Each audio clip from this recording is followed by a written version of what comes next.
بعد أن قطعت مئات الكيلومترات، مسيرة الكرامة للأساتذة المتعاقدين يوقف زحفها إلى العاصمة بمنطقة بودواو ببومرداسة. قوات الأمن حشدت صفوفها وطوقت المكان.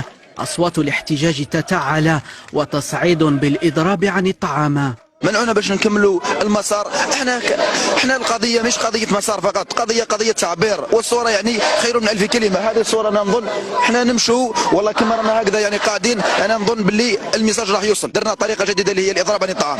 احتساب الخبره المهنيه في مسابقه التوظيف كاقتراح من الوصايه مرفوضه، فلا حل ولا بديل عن الإدماج حسب الأساتذة. جانا وفد وزاري بالامس باش نتفاوضوا على نقاط الخبره.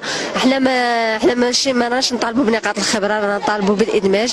المطلب تاعنا هو الادماج. نقاط الخبره ما تخدمش العديد منا، لان في هناك اختصاصات لا يوجد اصلا مناصب. القائمين على وزاره التربيه الوطنيه اخطاوا في اتخاذ قرار تغيير نمط المسابقه، معناها اخطاوا التقدير، معناها اخطاوا الاستشراف. ضروري انه يتحملوا مسؤوليه خطئهم ويتراجعون عن نمط المسابقه.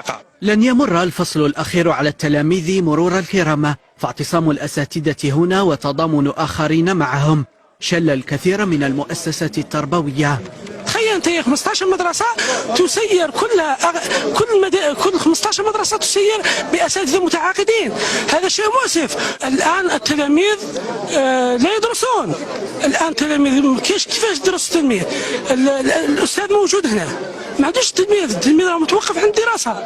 ورغم أن رضوخ الوصاية لمطالب الأساتذة المتعاقدين لم ينجلي نوره بعد، إلا أن مسيرة الكرامة التاريخية أبانت عن رغبة وتحد كبيرين من قبل هؤلاء لافتكاك مطالبهم، ما قد يفرض على السلطات إعادة حساباتها.